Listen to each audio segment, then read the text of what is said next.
Hello friends, आप देख रहे हैं आपका चैनल शेयर बाजार विद आयुष और बात करेंगे इस वीडियो में डिवगी ट्रॉक ट्रांसफ़र आईपीओ के थर्ड डे सब्सक्रिप्शन के बारे में। तो डिवगी आईपीओ का आज आखिरी दिन था, कितना सब्सक्रिप्शन निकल के आया आज के आखिरी दिन, इसके ऊपर तो हम चर्चा करेंगे ही करेंगे। लेकिन आगे ये इंपॉर्टेंट है कि अलॉटमेंट चांसेस क्या रहने वाले हैं, आगे की डेट्स कौन सी रहने वाली है, किन किन ने कितना कितना पैसा लगाया, भले वो रिटेल हो, क्यूआईबी हो या फिर एचएनआई हो, कितना कितना पैसा जो है वो हर पार्टीज़ की तरफ से आया, ये भी हम समझेंगे। तो वीडियो को पूरा ज़रूर देखिएगा। फ्रेंड्स, फर्स्ट टाइम अगर आपने चैनल को विजिट किया है, चैनल को ज़रूर सब्सक्राइब कर आप लीजिएगा। सो फ्रेंड्स, अगर बात करें दिवगी टॉक ट्रांसफ़र की, तो आज आखिरी दिन था और अब ये इशू क्लोज हो चुका है पूरा का पूरा। इस इशू का प्राइस बैंड जो है वो याद रखिएगा 590। अगर आपको आईपीओ मिल जाता है तो ये बात ध्यान रखिएगा, आपको 590 रुपये के प्राइस बैंड से मिलेगा, 560 के प्राइस बैंड से नहीं मिलेगा। क्यों? बिकॉज आईपीओ जो है वो फुली सब्सक्राइब हो चुका है। ₹5 की दोस्तों इसकी फेस वैल्यू है। 412 करोड़ का ये इशू था, ज़्यादा बड़ा इशू नहीं था क्योंकि 412 करोड़ में से भी कुछ पोर्शन तो एंकर इन्वेस्टर्स के पास गया और बचता है कुल मिला के 226 करोड़। तो कह सकते हैं कि इशू जो था वो काफ़ी ज़्यादा छोटा था, कोई खास बड़ा इशू नहीं था। बीएसई एनएससी पे ये दो लिस्ट होता हुआ नजर आएगा और कुल मिला के आपको 25 शेयर्स मिलेंगे एक लॉट के अंदर। अब सब्सक्रिप्शन कितना निकल के आया, ये हमारे लिए सबसे इंपॉर्टेंट क्वेश्चन है, राइट? तो जो शुरुआत के 2 दिन थे वहां पर सब्सक्रिप्शन हमने साफ साफ देख लिया था कि कुछ खास निकल के नहीं आ रहा है। बिकॉज देखिए, एक्सपेक्टेशंस टू बी ऑनेस्ट इस इशू से थोड़ी सी ज़्यादा थी। बिकॉज कंपनी का अगर आप पूरी तरीके से पढ़ेंगे तो एक बार आपको साफ साफ समझ में आएगी कि कंपनी बुरी नहीं थी। जिस कैटेगरी से आती है वो भी डेफिनेटली काफ़ी बूम कर रही है और कह सकते हैं कि यहाँ पर मार्केट में इनके जैसी बहुत सारी कंपनीज अवेलेबल नहीं है जो एग्जैक्टली वो का वही काम कर रही है। जैसे कि ईवीज जो अपने आप में काफ़ी ज़्यादा फोकस में है, उस पर कंपनी का काफ़ी फोकस है और अनडाउटेडली जैसे मैंने कहा था कि पहले भी इसकी डिटेल वीडियो में कि company one of the companies है जो यहाँ पर आपको इस कैटेगरी में काम करती हुई देखने को मिलती है। ज़्यादा ऐसी कंपनीज नहीं है।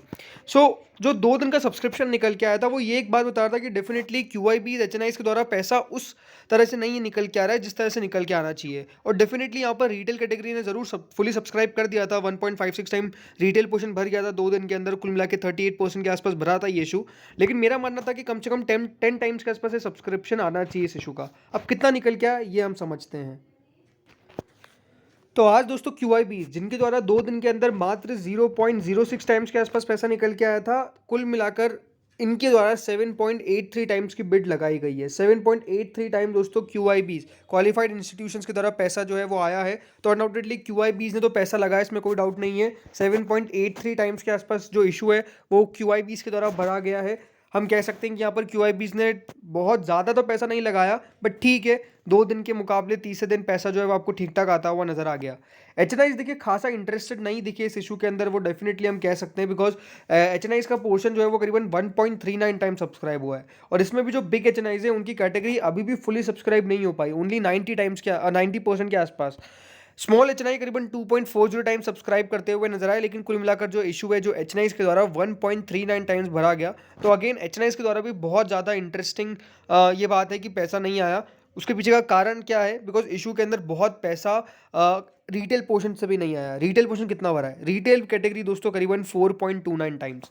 अब 4.29 टाइम्स दोस्तों अगर रिटेल कैटेगरी भरी है तो इसमें हो सकता है कि बहुत सारों ने दो से ज़्यादा बिट्स लगाई हो, तो वो भी गिना जाता है। तो अगर हम इसको ऑन एन एवरेज 3.5 टाइम्स भी लेके चले या फिर इसको 3.75 टाइम्स भी लेके चले, तो इशू के अंदर ये मान के चलिए हर 3.5 में से या फिर 3.75 में से एक जने को अलॉटमेंट मिल जाएगा।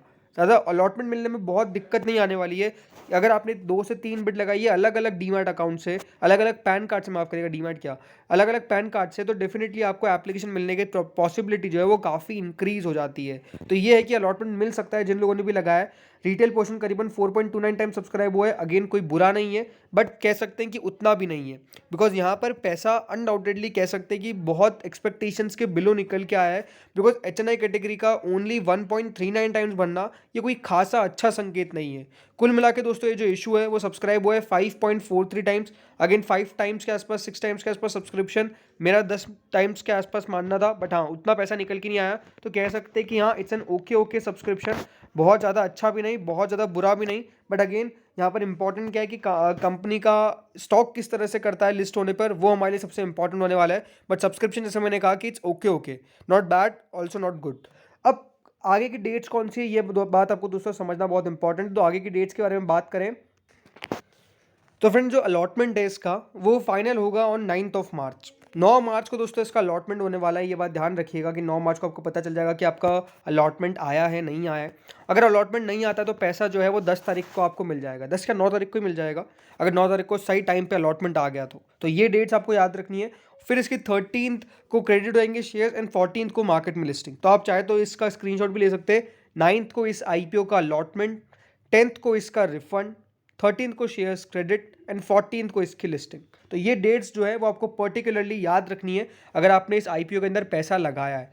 देखिए दिक्कत क्या हुई मैं आपको ये बता देता हूँ, क्योंकि मार्केट्स के अंदर इस प्रकार से कोई गिरावट नहीं थी। मार्केट्स तो आज बहुत ज़्यादा अच्छे तरीके से बढ़ते हुए नजर आए, लेकिन जो रिसेंटली मेन IPOs के अंदर दिक्कतें आई है, यानी पैसा जो है वो बना नहीं है, पैसा जो है वो डेफिनेटली कुछ खास बनता नहीं है ज़्यादा। अभी क्या है ना, एडवांसेस में लोग पैसा उधर लगाते हैं जहाँ पर पैसा ज़्यादा बनता है। जैसे कि अभी बनता है दोस्तों IPO में पैसा SMEs के अंदर।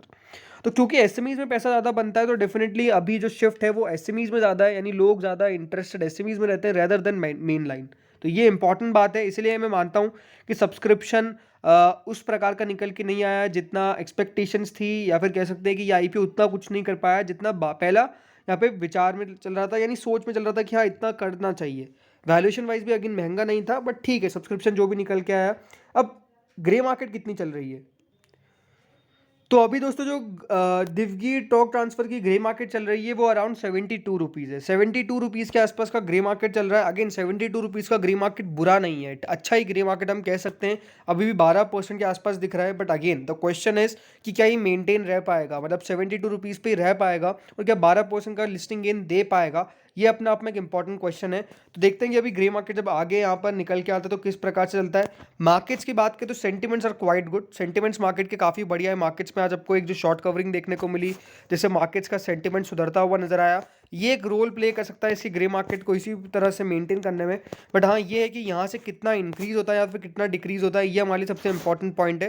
तो देखते हैं कि कितना यहाँ पर ग्रे मार्केट चलता है, बट अभी के हिसाब से तो ग्रे मार्केट अच्छा ही है, 10% के आसपास भी बुरा नहीं होता है। बिकॉज अभी आपको पता ही कि जो रिटर्न है वो कितने मुश्किल से बनते हैं, और 12% का रिटर्न अगर लिस्टिंग पे मिल जाता है तो उसको बुरा नहीं कह सकते। तो इस वीडियो में इतना ही था। बाकी आप लोग भी कमेंट में बताइए कि आपने IPO के अंदर लगाया नहीं लगाया, अगर लगाया तो कितने बिट्स लगाइए, ये कमेंट सेक्शन में जरूर आइएगा। इस वीडियो में तो इतना ही था, होपफुली वीडियो बढ़िया लगा होगा। Thank you friends for watching this video.